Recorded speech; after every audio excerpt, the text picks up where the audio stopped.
Bonjour, bonjour, bonjour, j'espère que vous allez bien. J'espère que vous avez passé une bonne journée. En fait, moi, lorsque j'entendais, on avait lancé la Tropicale à Missa Bongo à l'époque. Honnêtement, moi, je ne savais pas quel était le mode de financement de cette compétition. Moi, je pensais qu'Amissa Bongo était une compatriote qui avait eu un parcours excellent dans le domaine du cyclisme, que certainement elle avait eu peut-être une médaille olympique, elle était vice-championne du monde, un truc comme ça quoi, et qu'elle a un palmarès dans le domaine du cyclisme et que bon, elle a réussi à se faire un peu d'argent dans le domaine du cyclisme. Comme elle est de la famille présidentielle, on a sûrement pris cet argent qu'elle a laissé et puis on a créé une fondation et cette fondation finance évidemment cette compétition qu'on a baptisée à son nom et à son honneur. Donc en fait, c'est ce que moi j'ai pensé avant de découvrir plusieurs années plus tard que en fait la compétition est presque financée par le trésor public et que c'est une compétition qui est nationale, baptisée à l'État gabonais, alors qu'en réalité ça porte le nom de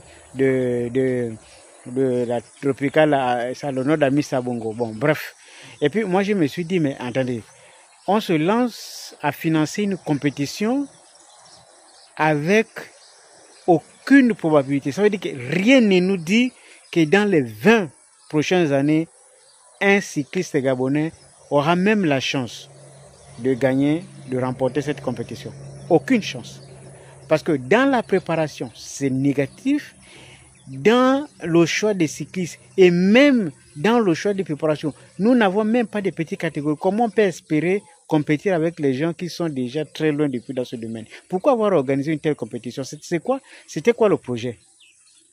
Donc, et moi, je me dis, peut-être c'est le seul projet où le gouvernement a vraiment réussi parce que dans tous les autres projets, le gouvernement n'a jamais eu un projet d'avenir. Un projet de 2, 3, 4, 5, 6 ans. C'est le seul projet où l'État s'est vraiment projeté.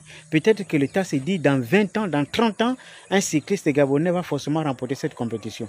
Et là, peut-être que lorsqu'un ressortissant de Mivoul, de Ndende, de Mekambo, pour ne citer que c'était quelques départements réputés dans la 3e dimension, va atterrir dans cette compétition pour essayer d'accélérer le vélo pour qu'on arrive à prendre peut-être la première place un jour. Mais pour l'instant, c'est des dépenses inutiles.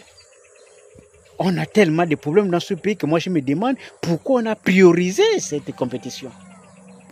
Et je viens d'apprendre, je ne sais pas si l'info est vérifiée, que l'État dépense environ peut-être 30 milliards de francs CFA pour transporter gratuitement les gens. Mais c'est quoi le projet? Si on met sur le transport à 100 francs, vous pensez que les gens ne vont pas payer? Les gens vont payer.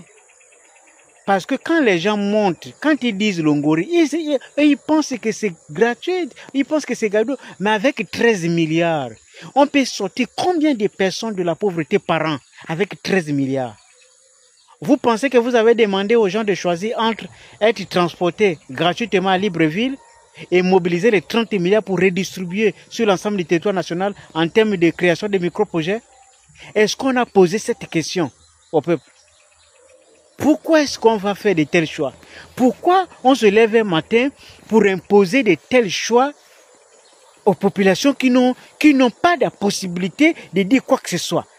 Comme ils ont une assemblée nationale qui ne les représente pas, ils n'ont aucune institution qui peut les défendre. Donc vous vous levez un matin, vous imposez une décision et puis vous prenez l'argent au trésor public sans pour autant examiner et regarder, vérifier en quoi ça apporte un supplément dans la vie des Gabonais.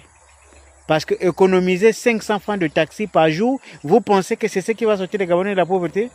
Les 500 qu'ils économisent par jour, là, ça part dans le taxi des enfants parce qu'en dehors des trajets du Transsub, mais il y a des trajets des clandos que le Transsub n'arrive pas. Toujours est-il qu'on dépense dans ce pays. Mais quand même, si ça avéré, 13 milliards, c'est exagéré.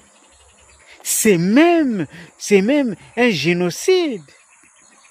C'est pas possible. Il faut qu'à un moment on s'arrête. Vous savez que c'est pas bon. Et c'est très grave.